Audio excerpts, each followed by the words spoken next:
네, 말씀 같이 보겠습니다. 스가랴서 5장 1절부터 11절 말씀 같이 봅시다. 스가랴서 5장 1절로 11절입니다. 찾으셨으면 우리 다 같이 1절부터 읽겠습니다. 시작.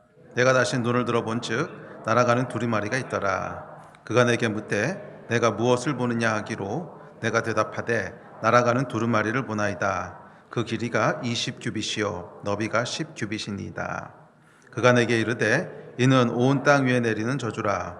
도둑질하는 자는 그 이쪽 꿀대로 끊어지고 맹세하는 자는 그 저쪽 꿀대로 끊어지리라 하니 만군의 여호와께서 이르시되 내가 이것을 보냈나니 도둑의 집에도 들어가며 내 이름을 가르쳐 망령되이 맹세하는 자의 집에도 들어가서 그의 집에 머무르며 그 집을 나무와 돌과 아울러 사르리라 하셨느니라 하니라. 내게 말하는 천사가 나와서 내게 이르되 너는 눈을 들어 나오는 이것이 무엇인가 보라 하기로 내가 묻되 이것이 무엇이니까 하니 그가 이르되 나오는 이것이 에바이니라 하시고 또 이르되 온 땅에서 그들의 모양이 이러하니라. 에바 가운데에는 한 여인이 앉았느니라 하니 그때 둥근 납 한 조각이 들리더라. 그가 이르되 이는 악이라 하고 그 여인을 에바 속으로 던져놓고 납조각을 에바 아기 위에 던져 덮더라. 내가 또 눈을 들어본즉 두 여인이 나오는데 학의 날개 같은 날개가 있고 그 날개에 바람이 있더라. 그들이 그 에바를 천지 사이에 들었기로 내가 내게 말하는 천사에게 묻되 그들이 에바를 어디로 옮겨가나이까 하니 그가 내게 이르되 그들이 신할 땅으로 가서 그것을 위하여 집을 지으려 함이니라. 준공되면 그것이 제 처소에 머물게 되리라 하더라. 아멘. 스가랴서 5장을 살펴보려고 합니다. 스가랴서 5장은 스가랴가 봤던 8개의 환상이 이제 스가랴서 전반부를 구성하고 있는데 그 8개의 환상 중에 6번째, 7번째 환상, 두 가지 환상이 기록되어 있습니다. 우리가 지난주까지 4번째, 5번째 환상을 살펴봤는데 4번째, 5번째 환상이 하나의 짝을 이루고 있듯이 6번째, 7번째 환상도 하나의 짝을 이루고 있습니다. 4번째, 5번째 환상의 내용은 인간의 죄에 대한 것이었죠. 인간의 죄와 연약함을 하나님 어떻게 극복하시는가 하는 내용이었다면 이제 6번째, 7번째 환상은 그 내용은 방금 읽으셨듯이 6번째 환상은 날아가는 두루마리에 대한 환상이고 7번째 환상은 에바 속에 있는 한 여인에 대한 환상인데 이 두 환상은 모두 다 죄와 심판에 관련된 환상입니다. 죄와 심판에 관련된 환상입니다. 그래서 6번째, 7번째 환상의 주제는 죄와 그 죄를 제거하시는 하나님의 심판에 대한 이야기입니다. 지금까지 살펴봤던 그 스가랴의 환상의 내용들을 정리해 보면 적어도 크게 세 부분으로 지금까지 진행되어 왔음을 볼 수 있습니다.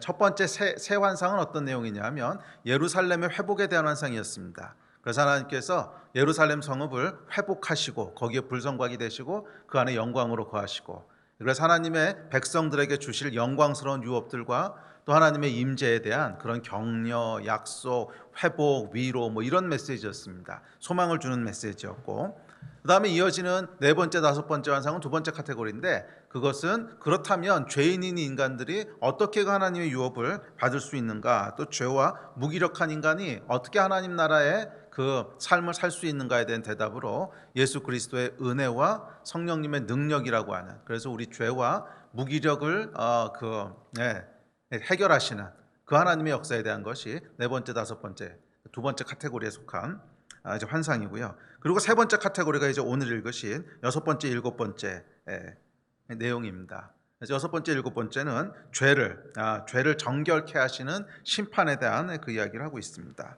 자, 그런데 우리가 이 하나님의 역사를 이해하려고 할 때 그것이 전 우주의 역사를 끌고 가시는 글로벌한 역사든지 아니면 한 나라에 대한 이야기든지 한 개인에 대한 이야기든 한 교회 공동체에 대한 이야기든지 한 개인에 대한 이야기든지 다 동일한 어떤 원리들이 있어요. 동일한 프린시플들이 있는데 그것은 이 세 가지가 전부 다 이제 필요하다는 거예요.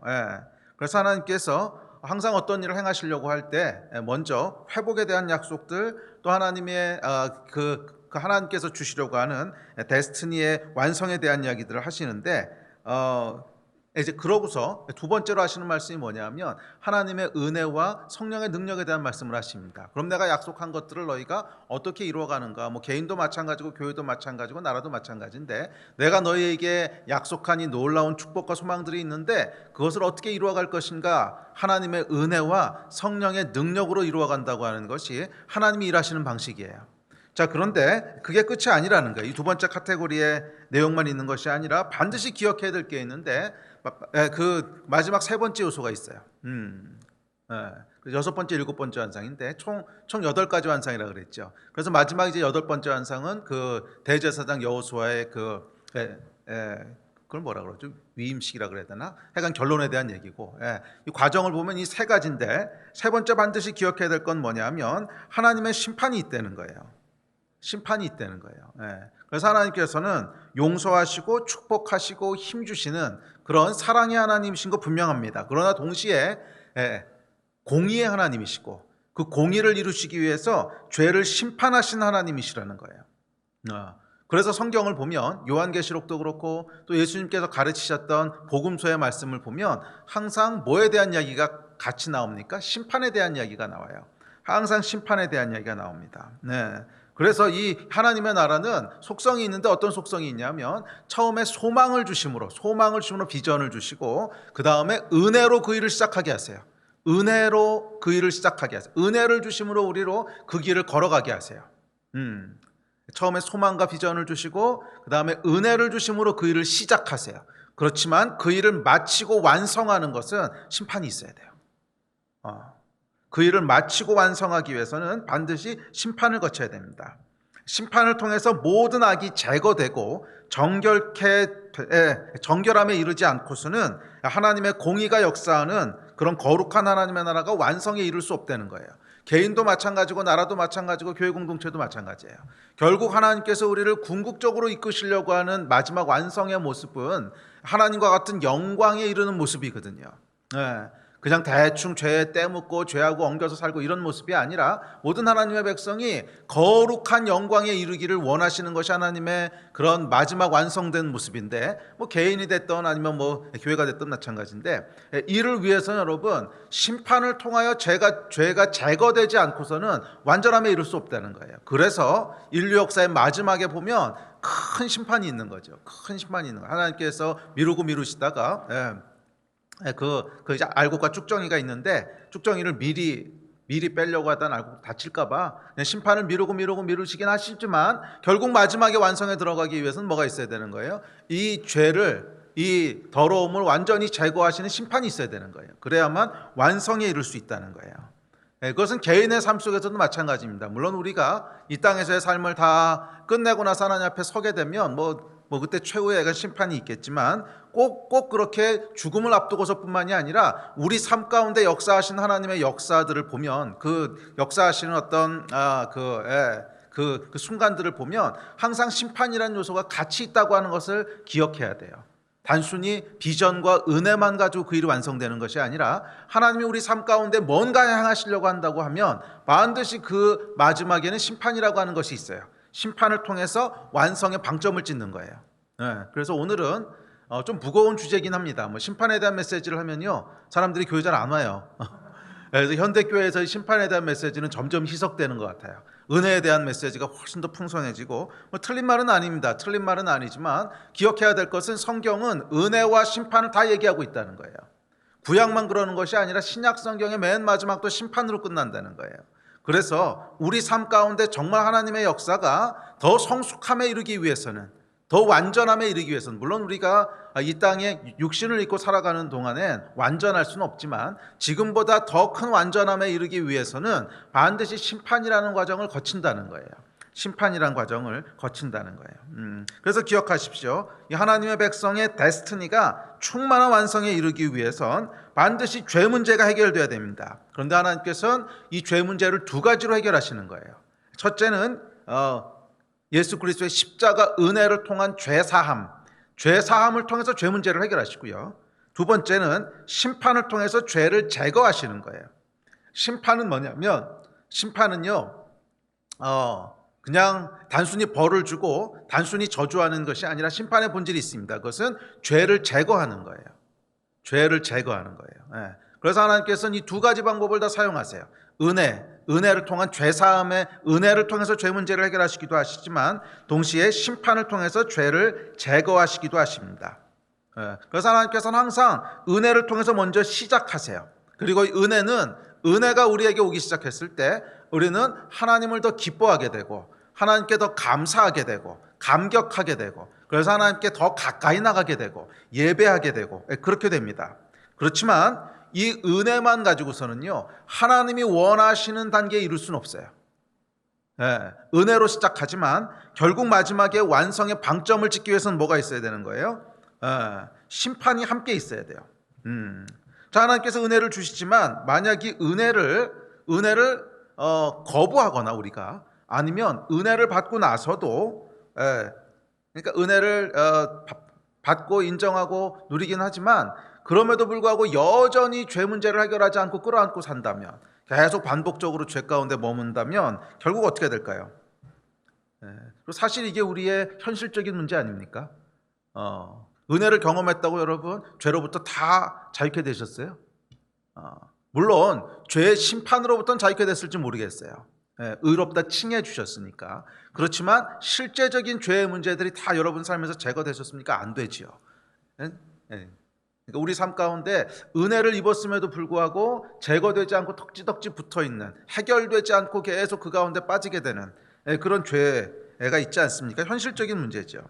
그래서 결론적으로 분명한 것은 뭐냐면 하나님께서 이렇게 죄의 문제가 해결되지 않았는데 죄가 우리 삶 가운데 덕지덕지 붙어 있는데 그 상태로 하나님이 계획하신 그 수준에 이르게 하실 수는 없다는 거예요. 하나님이 저와 여러분의 삶을 향한 놀라운 계획과 데스티니를 가지고 계신데 우리 삶에 덕지덕지 붙어있는 실질적인 이 죄의 문제들이 해결되지 않은 상태에서 하나님이 계획하신 데스티니의 충만함에 이르는 것은 불가능하다는 거예요. 죄는 여러분, 죄의 속성은 제가 여러 번 강조하지만 죄의 속성은 하나님의 계획을 파괴하는 거예요. 죄의 속성은 저와 여러분을 향한 하나님의 축복을 가로막는 것이고 저와 여러분을 향한 하나님의 계획, 데스티니를 왜곡하고 파괴하는 거예요. 그래서 죄가 계속 남아있으면 아무리 하나님께서 은혜를 주셔도 그 은혜를 가지고 해결되지 않는 죄들이 있으면 그 죄의 문제는요 저와 여러분의 삶을 계속 파괴해 갑니다. 계속 파괴해 가서 하나님의 온전한 수준에 이르지 못하게 한다는 거예요. 개인적으로도 그렇고 또 공동체적으로도 그렇고 또 한 나라와 민족도 마찬가지입니다. 이 죄라고 하는 문제가 있으면 결국 죄로 인한 한계에 딱 갇혀버려요. 그래서 어느 정도 수준 이상으로는 올라가지 못해요. 물론 하나님의 은혜와 죄사함으로 말미암아 많은 죄의 문제가 해결되기도 합니다. 그렇죠? 이 하나님의 사랑과 은혜를 알고 나면 그 전에 지었던 죄 중에 많은 부분들이 씻겨 나가기도 해요. 그렇지만 여전히 그럼에도 불구하고 우리 안에 해결되지 않고 남아있는 죄의 문제들이 있죠. 그리고 그것이 저와 여러분이 어디까지 하나님의 계획을 누릴 것인가 하는 것을 딱 한정 지어버리는 거예요. 그 이상은 더 이상 가지 못하는 거예요.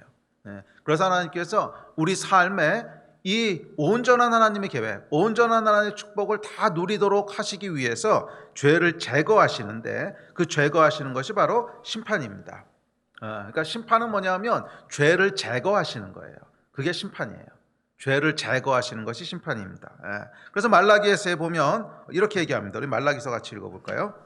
시작. 그가 은을 연단하여 깨끗하게 하는 자 같이 앉아서 레위 자손을 깨끗하게 하되 그 문같이 이들을 연단하리니 그들이 공의로운 제물을 나 여호와께 바칠 것이라.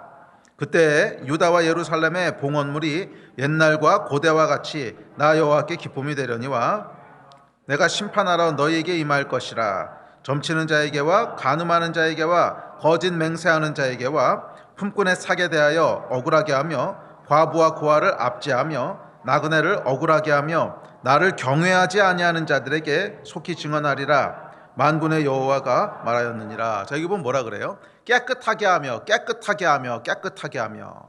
그래서 하나님께서 심판하시는데 심판하시는 목적이 뭐라는 거예요? 깨끗하게 한다는 거예요. 깨끗하게 하며 깨끗하게 하며 깨끗하게 하며. 그래서 공의로운 제물을 하나님께 바치도록 하겠다 이 말씀이죠. 그러니까 심판은 여러분, 심판의 본질은 뭐냐면 깨끗하게 하는 거예요. 심판의 본질은 심판은 저주와 무슨 벌을 주고 우리가 막 두려워서 이 벌 받는 하나님이 뭐 이러셔, 이게 본질이 아니라 이 본질은 뭐예요? 깨끗하게 하는 거예요. 정결하게 하는 거예요. 왜 깨끗하고 정결하게 합니까? 하나님의 계획이 다 우리 가운데 임할 수 있도록, 하나님의 복이 다 우리 가운데 충만함에 이룰 수 있도록 그 죄 문제를 제거하시는 거예요. 죄가 제거가 되지 않으면 절대로 그 수준에 갈 수가 없는 거예요. 자, 그래서 이 불순물을 제거하시고 깨끗하고 정결하게 하시는, 그래서 비로소 하나님의 계획에 완성에 이룰 수 있게 하는, 그래서 이게 심판입니다. 그래서 말라기서 3장 2절에 보면 금은을 연단하는 불이라 그랬어요. 불. 그러니까 심판은 뭐냐면 금과 은을 정결하게 하는, 소멸하는 불이라는 거예요. 그 금과 은을 정결하게 하는 거 여러분 뭔지 아시죠? 이렇게 센 불에다 집어넣어가지고 불순물들 다 빼내고 그냥 금은을 녹여서 순전한 것만 빼내는 그거라는 거예요. 그게 심판이라는 거예요. 그래서 소멸하는 불이세요. 우리 하나님의 심판은 소멸하는 불이세요. 우리를 정결케 하는 불이세요. 그래서 그것이 비록 뜨겁고 고통스럽고 그럴지라도 그것을 통과하면서 뭐가 일어나는 거예요? 우리 안에 죄가 제거되는 거예요. 정결하게 되는 거예요. 불순물들이 빠져나가는 거예요. 그것이 심판의 본질입니다. 그래서 이 하나님의 역사는 은혜로 시작해서 심판으로 완성되는 거예요. 시작과 마무리는 은혜로 시작해서 심판으로 마무리되는 거예요.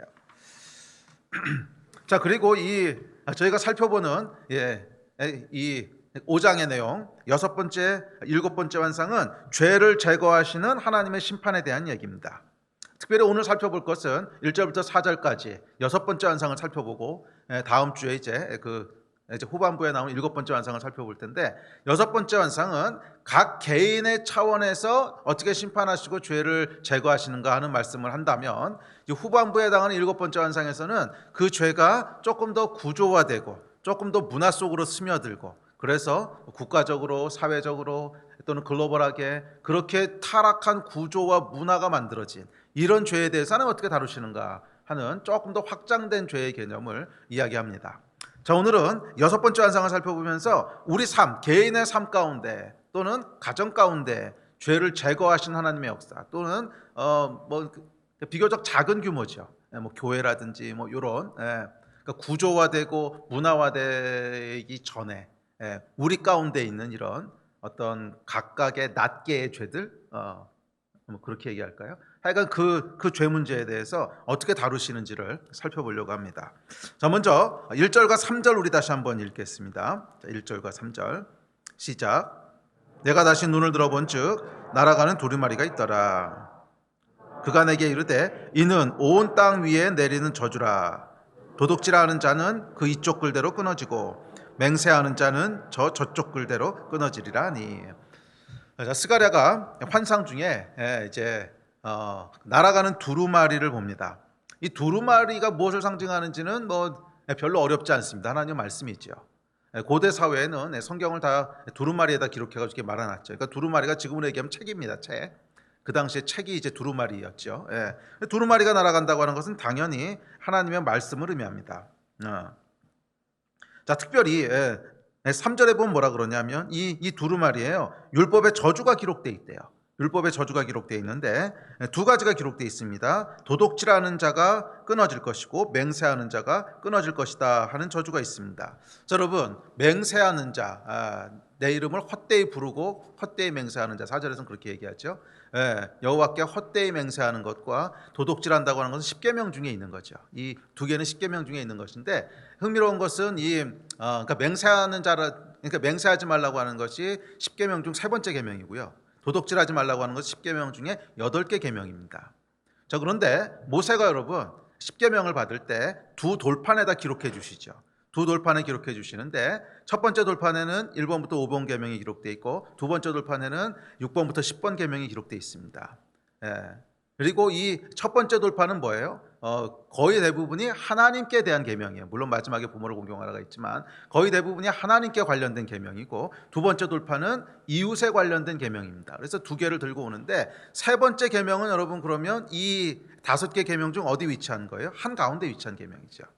또 8번째 계명은 6번부터 10번까지 가운데 딱 가운데 위치하는 거죠. 그러니까 이 그러니까 스가랴가 봤던 환상은 뭐냐면 모세가 받았던 두 돌판에 한 가운데 있는 계명들이 딱 이렇게 기록되어 있는 걸 본 거예요. 그러니까 이건 뭐예요? 상징적으로 보여주신 거죠. 그러니까 이 두루마리는 뭐냐면 모세의 십계명에 해당하는 두루마리라는 거예요. 모세의 십계명에 해당하는 두루마리고, 그리고 모세의 십계명은 더 나아가서 무엇을 상징합니까? 모세에게 주신 모든 율법을 상징하는 거죠. 모든 율법을 대표하는 거죠. 자, 그런 의미에서 이 날아가는 두루마리는 하나님의 율법을 대표하고 상징하고 있습니다. 그리고 특별히 죄에 대한 것들을 상징하고 있죠. 죄에 대해서 심판하시고 저주하시는. 자, 그리고 이것은 이제 신약으로 넘어오면 이 두 돌파는 무엇으로 압축됩니까? 하나님을 사랑하고 이웃을 사랑하라는 말로 다시 압축됩니다. 이건 예수께서 하신 말씀이에요. 예수님이 이렇게 말씀하셨습니다. 마태복음입니다. 시작. 예수께서 이르시되 내 마음을 다하고 목숨을 다하고 뜻을 다하여 주 너의 하나님을 사랑하라 하셨으니 이것이 크고 첫째 되는 계명이요 둘째도 그와 같으니 내 이웃을 내 자신같이 사랑하라 하셨으니 이 두 계명이 온 율법과 선지자의 강령이니라. 그러니까 구약 전체가 이 두 개로 요약된다는 거예요. 그러니까 십계명도 당연히 이 두 개로 요약되는 거죠. 첫 번째 돌판에 기록되어 있는 맹세하지 말라로 대표되고 있는 이건 뭐예요? 하나님을 사랑하라는 계명이고, 그리고 두 번째 도둑질하지 말라라고 대표되어 있는 그러니까 율법은 뭐예요? 이웃을 사랑하라고 하는 것을 대표하고 있는 거라는 거예요. 자, 그러니까 이 두루마리가 신약적으로 주고 있는 메시지는 뭡니까? 하나님을 사랑하고 이웃을 사랑하지 않는 것에 대한 정죄예요. 하나님을 사랑하고 이웃을 사랑하는 것을 깨는 것에 대한 정죄를 얘기하고 있습니다. 그리고 신약 시대에는 결국 이 두 돌판이 뭐예요? 그러니까 하나님을 사랑하고 이웃을 사랑하라는 이 큰 두 가지 계명으로 요약이 되는데, 또 고린도전서에 보면 이렇게 얘기합니다. 자, 시작. 만일 누구든지 주를 사랑하지 아니하면 저주를 받을지어다. 우리 주여 오시옵소서. 여러분, 이것이 구약에만 저주 얘기가 나오는 것이 아니라 신약에도 동일하게 이 하나님을 사랑하라, 그러면 이웃을 사랑하라는 말은 뭐 들어가 있지는 않지만 하여간 하나님을 사랑하라, 이웃을 사랑하라 하는 이 모든 선지자와 그 율법과 선지자의 강령을 어기는 자에게 뭐가 있을까요? 저주가 있으라는 거예요. 그러니까 두루마리에 기록되어 있던 말씀이 신약에도 그대로 적용될 수 있다는 거예요. 그러니까 구약적인 메시지만이 아니라는 거예요. 신약에도 역시 동일하게 얘기하고 있어요. 하나님을 사랑하지 않는 자는 저주를 받을지어다. 이웃을 사랑하지 않은 자도 역시 심판을 받는 거예요. 구약의 개념이 아니라 신약까지 동일하게 흐르는 메시지라는 거예요. 자, 그래서 어찌됐든지 간에 이 하나님께서는 이 계명을 지키지 않는 자, 하나님의 말씀을 따르지 않는 자, 구체적으로 뭐예요? 하나님을 사랑하는 것, 그리고 이웃을 사랑하는 것으로 대표되는 이 하나님의 말씀을 따르지 않는 자에게 심판이 있다는 거예요. 저주가 있다는 거예요. 하나님을 사랑하지 않는 자는 저주를 받을지어다. 저주가 있다는 건데, 이 저주가 뭐예요? 구체적으로 오늘 읽으셨던 5장 3절에서 얘기하는 끊어지리라. 저주가 끊어지는 거예요. 끊어지는 게 저주라는 거예요. 자, 그렇다면 끊어진다고 하는 건 어디로부터 끊어진다는 거예요? 당연히 하나님의 백성으로부터 끊어진다는 거예요. 그게 저주의 내용입니다. 그래서 심판의 내용은 뭐냐면 하나님의 백성으로부터 끊어지는 거예요. 하나님을 사랑하지 않는 자, 헛되이 맹세하는 자, 그러니까 하나님의 이름을 헛되이 맹세하는 자 또는 하나님을 사랑하지 않는 자는 끊어지리라. 어디서부터 끊어지는 거예요? 하나님의 백성으로부터. 좀 더 본질적으로 하나님으로부터 끊어지는 거죠. 하나님으로부터 또는 하나님의 백성으로부터 끊어지리라. 도둑질하는 자, 이웃을 사랑하지 않는 자 끊어지리라. 이쪽 글대로 끊어지고 맹세하는 자는 그 저쪽 글대로 끊어지리라. 어디서? 하나님의 백성으로부터 끊어지리라. 하나님으로부터 끊어지리라. 이게 심판의 내용이에요. 그러니까 심판의 본질은 앞서도 말씀드렸지만 제거예요. 제거. 죄를 제거하시는 건데 끊어지는 거예요. 끊어지는 거. 끊어지는 것이 심판의 내용입니다. 그러니까 심판의 내용은 한마디로 제거, 즉 끊어지는 거예요. 자, 앞서도 말씀드렸지만 그럼 구체적으로 무엇에서부터 무엇이 끊어진다는 것입니까? 성경을 보면요, 크게 두 종류의 제거, 끊어짐에 대해서 얘기하십니다. 하나님께서 심판하시고 끊어진다, 제거한다 말씀하셨을 때 두 종류를 말씀하세요. 두 종류를 말씀하시는데 두 종류가 사실 비슷한 내용이긴 합니다. 근데 첫째는 뭐냐면 사람을 제거하시는 심판이 있어요. 사람을 제거하시는 심판이 있고, 두 번째는 개인의 삶 속에서 죄를 제거하시는 심판이 있어요. 그래서 사실은 두 번째 심판은 어떻게 보면 은혜예요.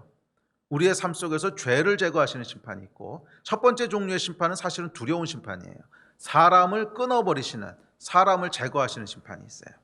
자, 이 처음 거부터 살펴봅시다. 첫 번째 종류의 심판은 사람을 제거하시는 심판입니다. 어디서부터 제거하세요? 하나님의 백성으로부터. 좀 더 궁극적으로는 하나님으로부터 끊어진다는 거예요. 자, 왜 그럽니까? 공동체를 보호하기 위해서 그런 거예요. 공동체를 향한 하나님의 계획이 있고, 공동체를 향한 하나님의 데스티니가 있는데, 이 데스티니를 이루어 가려고 하는데 그 가운데 도무지 죄가 해결되지 않은 사람들이 껴있어. 도무지 죄가 해결되지 않은 사람들이 껴있어. 그러면 그 공동체가 여러분 원래 계획하신 데스티니에 이룰 수 있을까요? 없지요. 그래서 하나님께서 그 사람을 미워하셔서 저주하신다기보다는 살리기 위해서, 무엇을? 공동체를 살리기 위해서 제거하시는 거예요. 대표적인 예가 뭡니까? 사도행전에 나오는 아나니아와 삽비라. 대표적인 예죠. 사도행전에 등장하는 아나니아와 삽비라가 있습니다. 사도행전 한번 읽어보죠. 시작. 아나니아야, 어찌하여 사탄이 내 마음에 가득하여 내가 성령을 속이고 땅값 얼마를 감추었느냐? 땅이 그대로 있을 때에는 내 땅이 아니며 판 후에도 내 마음대로 할 수가 없더냐? 어찌하여 이 일을 내 마음에 두었느냐? 사람에게 거짓말한 것이 아니요 하나님께로다. 아나니아가 이 말을 듣고 엎드려져 혼이 떠나니 이 일을 듣는 사람이 다 크게 두려워하더라. 그래서 처음에 아나니아가 죽고 조금 있다가 그 삽비라가 들어왔다. 역시 똑같이 죽죠. 자, 성령을 속이고 하나님께 거짓말했을 때 하나님께서 그의 생명을 취하십니다. 심판하신 거죠. 그래서 공동체로부터 끊어내셨어요. 공동체로부터 제거하셨어요. 그래서 이걸 보실 때 사람들은 아니 어떻게 하나님께서 이렇게 잔인하게 사람을 죽이시지? 근데 여러분 관점을 좀 다르게 하셔야 됩니다. 관점을 다르게 하셔야 되는 것이 예를 들어서 이런 게 있어요. 그 산모가 임신을 했는데 아주 심각한 위기가 와서 둘 다 살릴 수 없는 상황이 됐어요. 그래서 산모를 살리고 아이가 죽든지 아이가 살고 산모가 죽든지 둘 중 하나를 해야 돼요. 자, 그럼 여러분 만약에 선택을 해서 산모를 살리든 아이를 살리든 한 명은 살렸다. 그럼 나머지 한 명은 죽는 거거든요. 그랬을 때 우리가 무엇에 포커스하느냐는 거예요. 죽이는 거에 포커스하느냐 살리는 거에 포커스하느냐. 사실 이것은 죽이는 게 목적이 아니죠. 살리려고 하는데 둘 다 살 수가 없기 때문에 할 수 없이 하나를 선택하는 거죠. 그러니까 이 아나니아와 삽비라 같은 경우도 그 관점을 가지고 보셔야 돼요. 하나님께서는 악인이라 할지라도 죽음에 이르는 것을 원치 않으세요. 모든 사람들이 구원에 이르기를 원하시는 분이세요. 디모데전서에 보면 이렇게 얘기합니다. 시작. 모든 사람이 구원을 받으며 진리를 아는 데 이르기를 원하시느니라. 그래서 하나님은 모든 사람이 구원에 이르기를 원하시는 분이시지 악인이라도 죽음에 이르기를 원치 않으세요. 그러나 할 수 없이 제거하셔야 될 때가 있는 거예요. 왜? 죽이려고? 아니 살리려고. 그렇지 않으면 다 같이 죽는 거예요. 그 공동체가 다 같이 죽는 거예요. 그럴 때 하나님께서 뭐예요? 사람을 제거하시는 심판을 하세요. 거기서 사람을 제거하지 않으면 다 같이 죽는 거야. 그 산모도 죽고 아이도 죽고 다 죽는 거예요.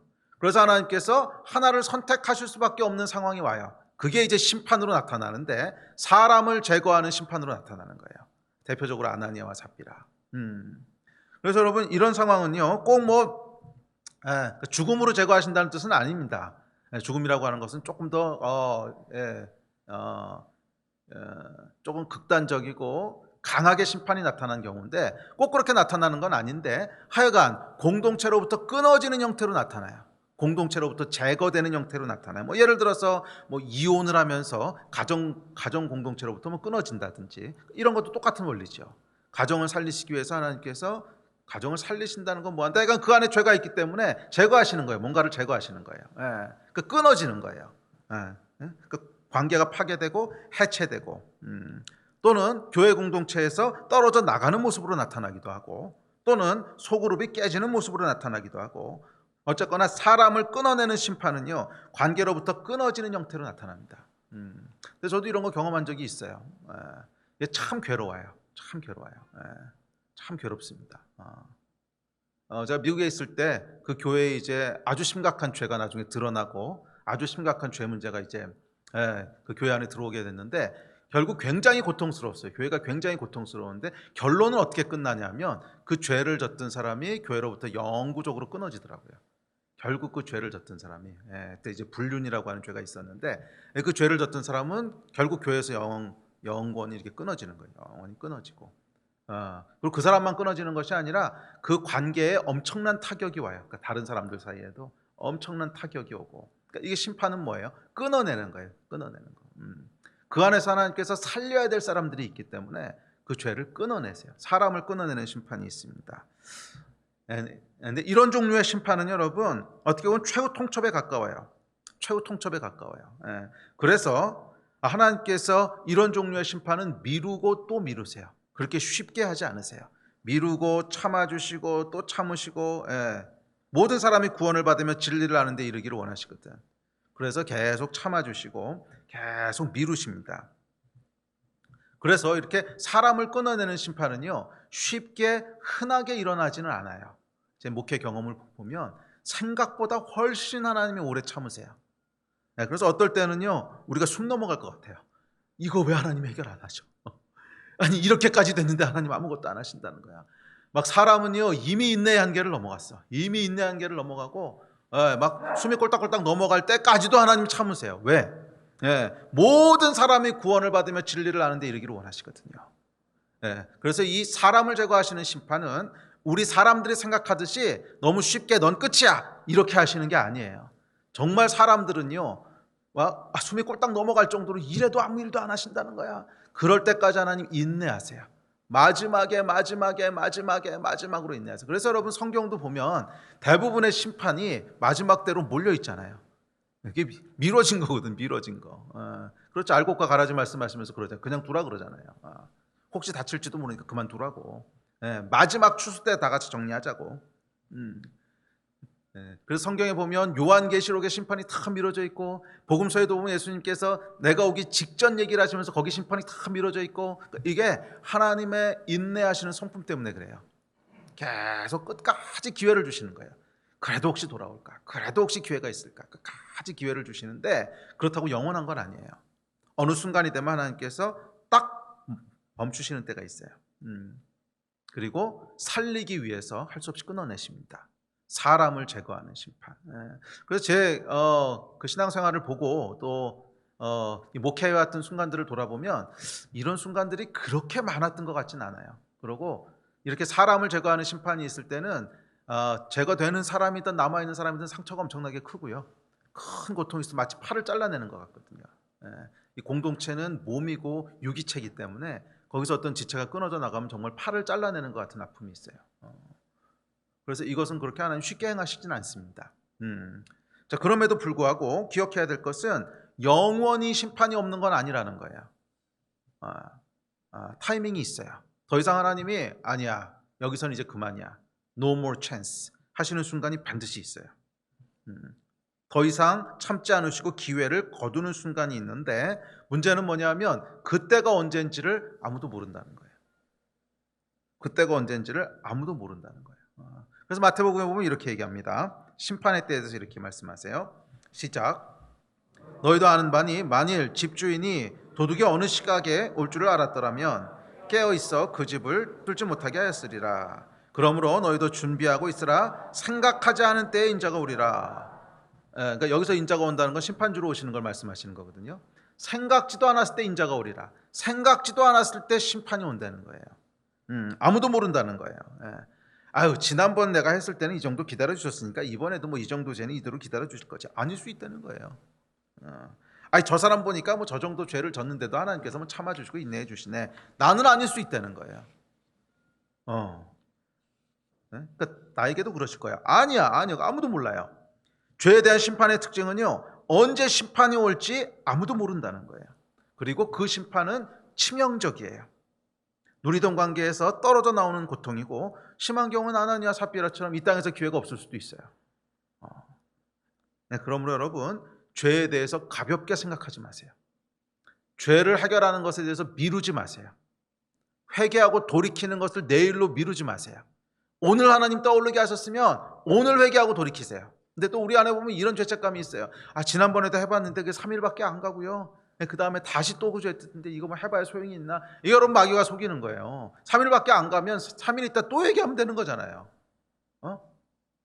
그리고 또 3일 가면 3일 있다 또 얘기하면 되는 거고. 근데 마귀가 속여요. 속여서 계속 우리를 정죄하게 해요.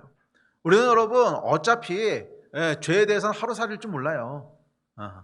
어차피 회개해도 또 넘어지고 회개해도 또 넘어지고, 그게 인간의 연약함인데, 그럼에도 불구하고 하나님께서는 죄를 회개하는 것을 미루지 말라는 거예요. 죄를 회개하는 것을 미루지 말라는, 낙심하지도 말라는 거예요. 오늘 회개해서 내가 3일을 버틸 수 있다면 3일 버티라는 거예요. 그리고 3일 있다가 또다시 죄를 졌으면 또다시 회개하고, 그리고 하루 버틸 수 있으면 다시 하루 버티고, 그리고 다시 하나님 앞에 회개하고, 이 땅에 타락한 육신을 입고 살아가는 우리는요, 어차피 이 싸움은 죽을 때까지 하는 거예요. 어차피 이 싸움은 죽을 때까지. 하나님께서 우리에게 기쁘게 보시는 것은 뭐냐면, 그럼에도 불구하고 하나님의 거룩하심에 이르기 위해서 분투하고 싸우는 모습 자체를 하나님 기뻐하시는 거예요. 육신을 입고 있는데 어떻게 완전히 죄가 다 없어지고 이제 완전히 깨끗해지겠습니까? 불가능한 얘기죠.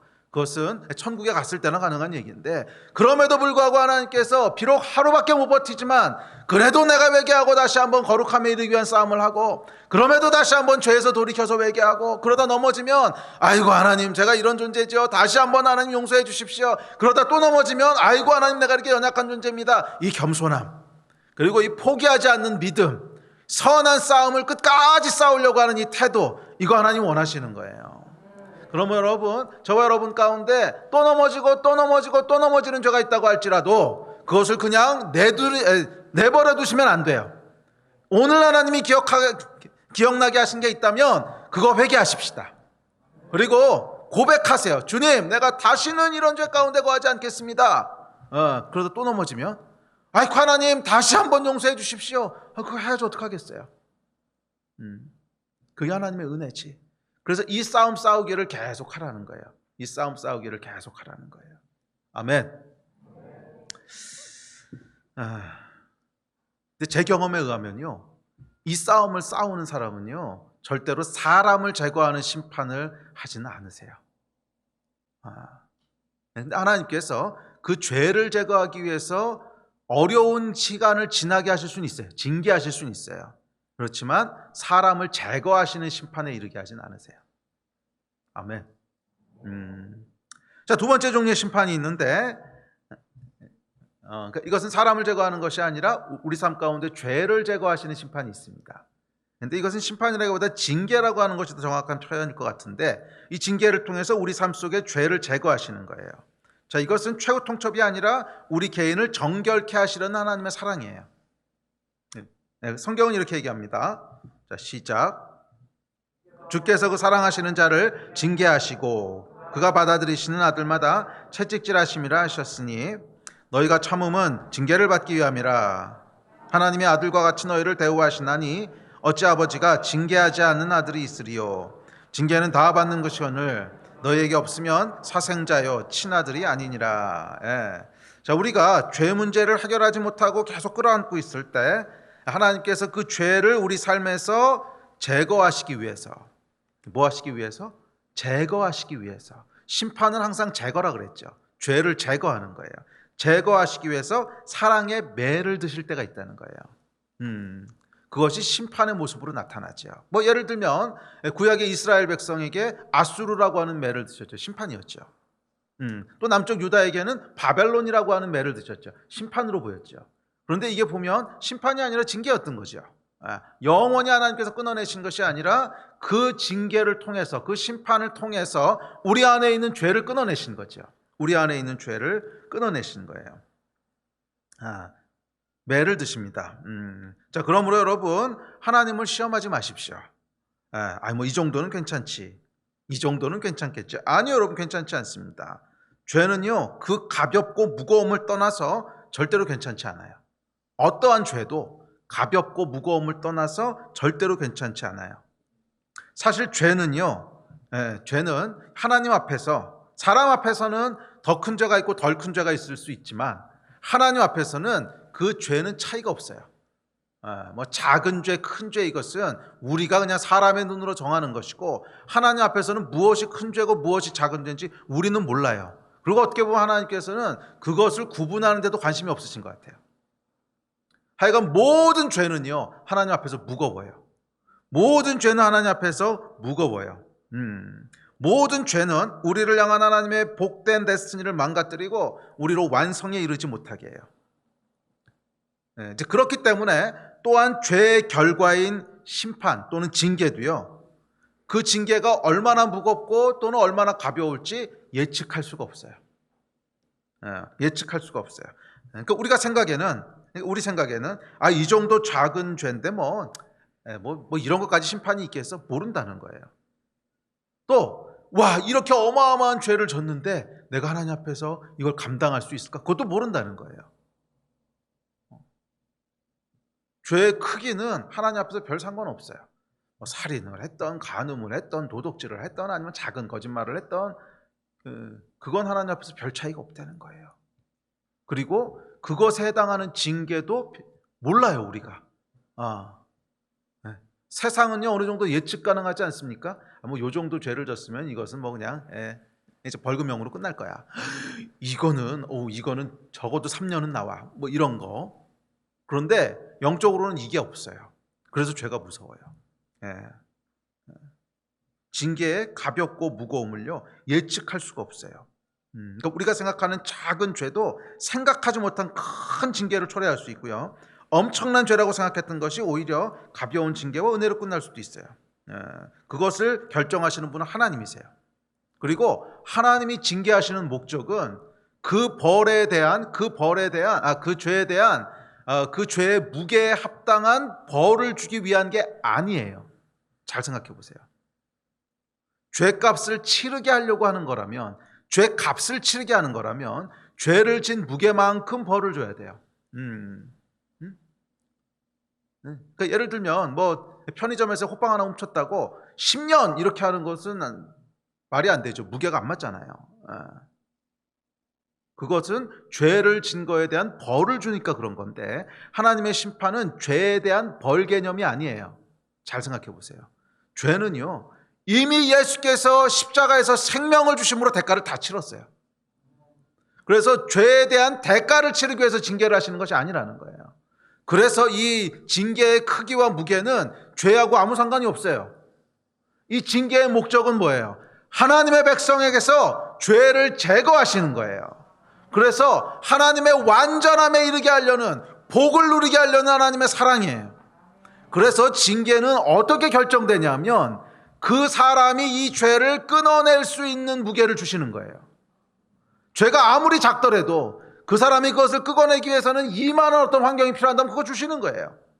또 죄가 아무리 크더라도 이 사람은 요만한 징계만 있으면 이거 끊어낼 수 있어, 그럼 그거 주시는 거예요.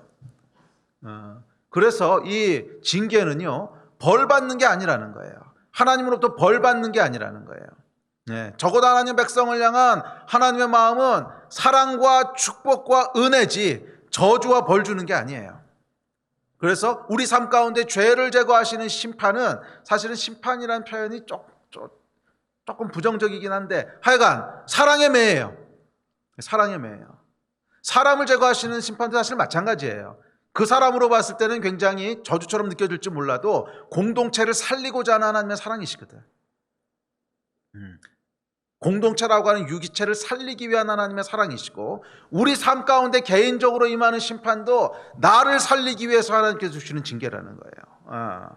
자, 그래서 이제 몰라요. 몇 번이나 반복해서 하나님께서 죄를 용서해 주시는지, 2번까지는 괜찮나? 5번은, 10번은 알 수 없다는 거예요. 그러니까 어떤 사람은 한 번만 잘못해도 징계가 오는 사람이 있고요, 또 어떤 사람은 10번 반복해도 징계가 안 오는 사람도 있어요.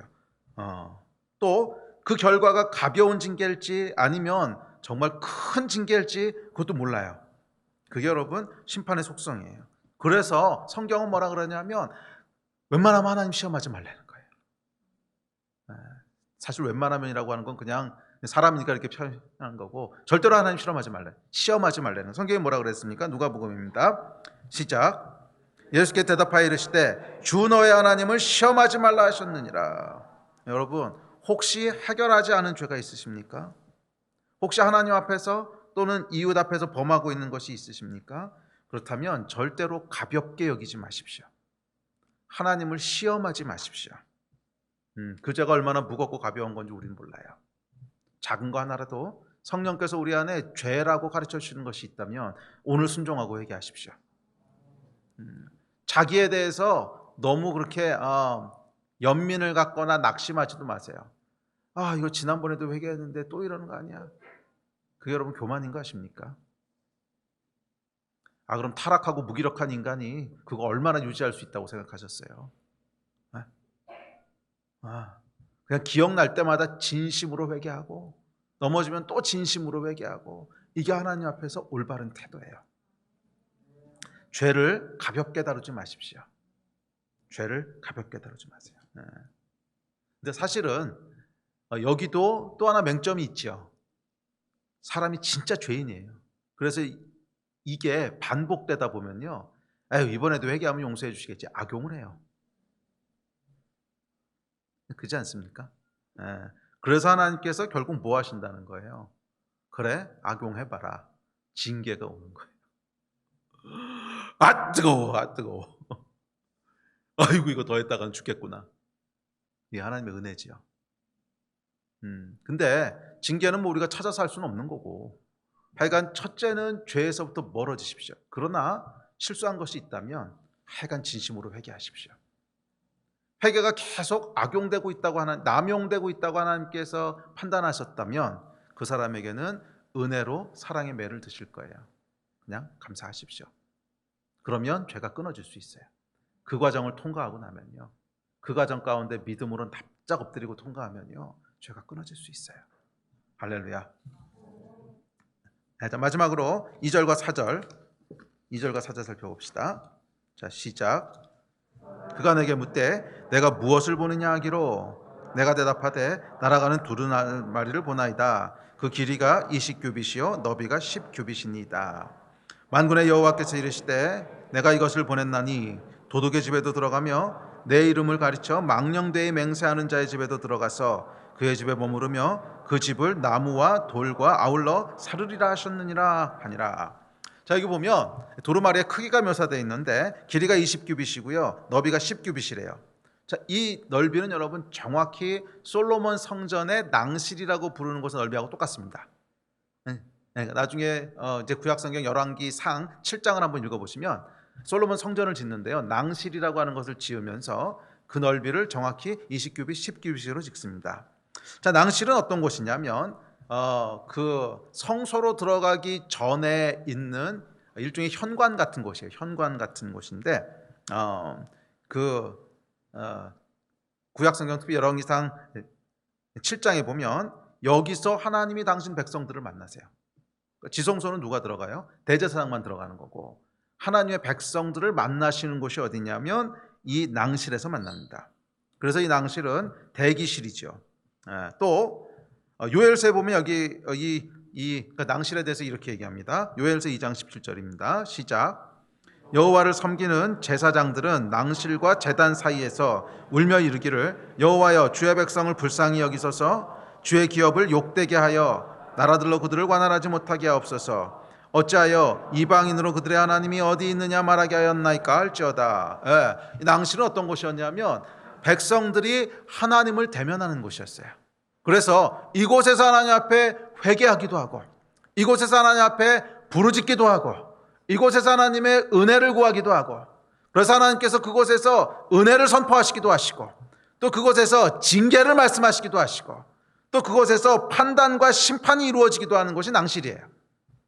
자, 그런데 이 낭실이요 지금 날아다니고 있다는 거예요.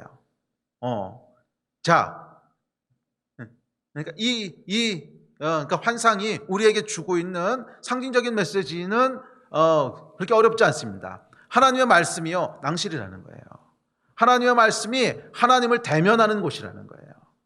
하나님을 대면하는 곳이에요. 사실 여러분, 우리 죄 문제는 말입니다, 하나님의 말씀을 대면하지 않는 한 절대로 드러나지도 않고 해결되지도 않아요. 제 30몇 년 동안 신앙생활의 결론이에요. 하나님의 말씀을 날마다 낭실에서 대면하듯이 대면하는 사람이 아니면 죄가 죄라고 하는 것을 깨닫지도 못하고요. 그리고 죄가 드러났을 때 회개하지도 않고요. 이 죄를 어떻게 해결해야 될지도 몰라요. 뭐 옛날에 성경 읽었으니까 머리로 알고 있지. 그렇게 되는 게 아니더라고요. 날마다 하나님의 말씀을 대면할 때, 그래서 하나님을 대면하는 이 낭실이 성전에 고정되어 있는 게 아니라 하나님의 말씀으로 지금 날아다니면서 내 삶에까지 들어온 거잖아요. 날아다니면서 우리 집까지 들어왔다는 얘기예요. 그래서 이 스가랴의 환상은 굉장히 신약적인 환상이에요. 원래 고정되어 있는 성전, 하나님을 대면하여서 그분을 만나고 심판과 은혜가 풀어지는 그 장소가 이제는 포터블로 바뀌었다는 거예요. 포터블로 바뀌어서 날아다니는 낭실이 우리 가운데로 들어왔다는 거예요. 각 사람의 집 가운데로 들어왔다는 거예요. 그것이 하나님의 말씀입니다. 그래서 우리가 하나님의 말씀을 대면할 때 죄가 드러나게 되고, 그 죄를 하나님 앞에 회개할 수 있는 애통한 마음이 나오게 되고, 죄의 심각성을 깨닫게 되고, 이게 다 말씀이 일으키는 힘이에요. 기억하십시오, 여러분. 죄 문제는요, 날마다 하나님의 말씀을 하나님을 대면하듯이 성령 안에서 대면하지 않고는 절대로 해결되지 않습니다. 그건 제가 단언할 수 있어요.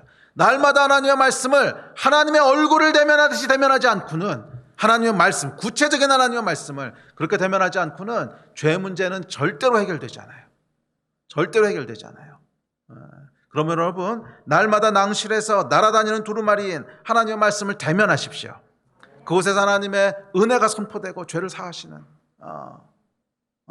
또 그곳에서 하나님의 죄에 대한 엄미한 음성이 들려오고 죄의 무게를 깨닫게 되고, 그래서 하나님을 경외하게 되고 하는 이 역사가 일어나게 되는 줄로 믿습니다. 그래서 말씀을 정리합시다. 우리 예배팀 나오십시오. 시작 때 얘기했지만 이 죄를 다루신 하나님의 역사는 항상 두 가지로 일어납니다. 은혜와 심판이에요. 은혜와 심판. 그래서 우리가 하나님을 대면할 때도 이 두 가지 감각이 반드시 있어야 돼요. 하나님의 은혜와 사랑에 대한 감격이 있어야 되고, 또 하나는 하나님을 두려워하고 경외하는 마음이 있어야 돼요. 이 두 가지가 반드시 필요합니다. 두 가지가 반드시 필요해요. 어떤 분은 이것을 자동차의 엑셀과 브레이크에다 비유하시더라고요. 그러니까 자동차가 온전히 움직여서 목적지까지 가기 위해서는 두 가지가 반드시 있어야 된다는 거예요. 엑셀이 없으면 자동차가 갈 수가 없겠죠. 그렇지만 브레이크가 없으면 설 수가 없잖아요. 그래서 엑셀에 해당하는 것이 뭐냐면 하나님의 은혜와 사랑이에요. 우리 가운데 이 하나님의 은혜와 사랑을 대면하는, 낭실에서 하나님의 은혜와 사랑을 대면하게 됐을 때 그것은 우리를 격려해요. 우리에게 힘을 줘요. 막 달려가고 싶게 하고 움직이고 싶게 하고, 정말 하나님의 복된 계획을 향해서 발걸음을 띄고 싶게 하고 달려가게 합니다. 그러나 여러분, 죄를 멈추게 하는 것은 엑셀이 아니라 브레이크예요. 죄를 멈추게 하는 것은 엑셀이 아니라 브레이크예요. 현대 크리스찬들이 크게 오해하고 있는 것이 이겁니다. 은혜 만능주의예요. 은혜로 다 된다고 생각을 하는 거 착각이에요. 은혜가 없으면 시작되지가 않기 때문에 은혜가 중요한 것은 당연합니다. 당연히 은혜가 있어야 움직이기 시작합니다. 엑셀이에요, 엑셀. 차가 엑셀이 없으면 움직이진 않겠죠. 그러나 죄를 멈추게 해주는 것은 엑셀이 아니고 브레이크가 있어야 돼요. 엑셀이 아니라 브레이크가 있어야 돼요. 그 브레이크가 뭐예요? 하나님을 경외하는 마음이에요. 하나님 무서워하는 마음, 두려워하는 마음. 그것이, 그러니까 경외는 두려워하는 마음은 두려워하는 마음인데 부정적으로 두려워하는 것이 아니라 그분의 크고 위대하심 앞에서 그냥 내 존재를 깨달음으로 말미암아 어떻게 표현해야 될까? 하여간 두려워하는 거야. 경외하는 거예요. 그것이 있을 때 죄가 멈춰져요. 죄가 멈춰져요. 그러면 여러분, 날마다 하나님 앞에 나가서 하나님을 대면하실 때 하나님의 은혜와 더불어 하나님을 경외하는 영을 구하십시오. 경외하는 영을 구하십시오. 이제 말씀을 마무리합시다. 오늘 여러분 이 말씀을 들으시면서 하나님의 말씀을 대하시면서 깨닫게 되는 죄가 혹시 있습니까? 큰 거든 작은 거든 상관없어요. 하나님 앞에서는 그 무게가 중요하지 않습니다. 뭐 작은 것이든 큰 것이든, 아 이건 하나님 앞에서 행하면 안 되는 일이었는데, 아 이것은 이웃들에게 이렇게 하면 안 되는 일이었는데, 아 우리 아내에게 이렇게 하면 안 되는 건데, 아 우리 자녀들에게 이렇게 하면 안 되는 건데, 아 우리 부모님에게 이렇게 했으면 안 되는 건데, 혹시라도 여러분 안에 보여지고 깨닫게 되는 죄가 있습니까? 그렇다면 여러분 미루지 마십시다. 미루지 마십시다. 그것이 얼마나 크든 작든 관계없이 내일까지 미루지 마시고 오늘 이 자리에서 해결하십시다. 오늘 이 자리에서 하나님 앞에 죄를 돌이킨다고 고백하시고요, 죄를 회개하시고요, 주님 제가 다시는 이런 죄 가운데 거하지 않기를 원합니다. 도와주십시오. 다시는 이런 죄 가운데 넘어지지 않기를 원합니다. 도와주십시오. 진심으로 하나님 앞에 간구하고 도움을 구하고 돌이킬 때 우리 하나님께서 은혜와 또 징계라고 하는, 사랑의 매라고 하는 이 두 가지를 사용하셔서 우리 삶을 하나님이 계획하신 복된 수준까지 끌고 가실 거예요. 그 은혜의 역사가 여러분의 것이 되시기를 주의 이름으로 축복합니다. 아멘. 자리에서 일어났으면 기도합시다.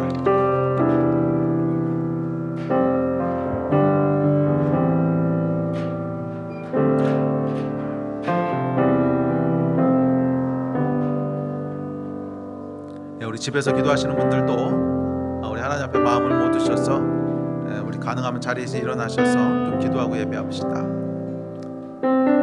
혹시 여러분 가운데 이 말씀 가운데 말씀을 대면하면서 보여주신 또 부담이 되는 죄가 있다면 회개하며 나갑시다. 또한 여러분 가운데 그 죄책감이 깊게 자리 잡고 있는, 이건 하나님께서도 어떻게 하실 수 없을 거야, 내가 너무 반복해서 오랫동안 이 죄 가운데 있었어, 이런 사단의 정죄하는 음성이 있다면 오늘 그것을 여러분 끊으십시오. 그 교만입니다. 내가 그러지 않을 수 있는 존재라고 생각하는 거잖아요. 아니 여러분, 인간은 그렇게 강하지 않아요. 넘어진 거 또 넘어지고 또 넘어지고 할 수밖에 없는 게 인간이에요. 중요한 것은 하루가 됐든 사흘이 됐든 반복적으로 하나님 앞에 나가서 도움을 구하는 거예요. 하나님, 제가 오늘 이 싸움에 며칠 동안이나 승리할지 모르겠습니다. 그러나 하나님 다시 넘어지지 않기를 원합니다. 내가 오늘 돌이키고 회개하오니 도와주십시오. 하나님 담대함으로 나가십시오. 예수 그리스도의 보혈을 의지하여 나가십시오. 그 위에 하나님께서 놀라운 은혜와 놀라운 하나님의 섭리들을 베풀어 주실 줄 믿습니다. 이 일을 위해서 우리 함께 합심해서 좀 기도합시다. 기도하시겠습니다.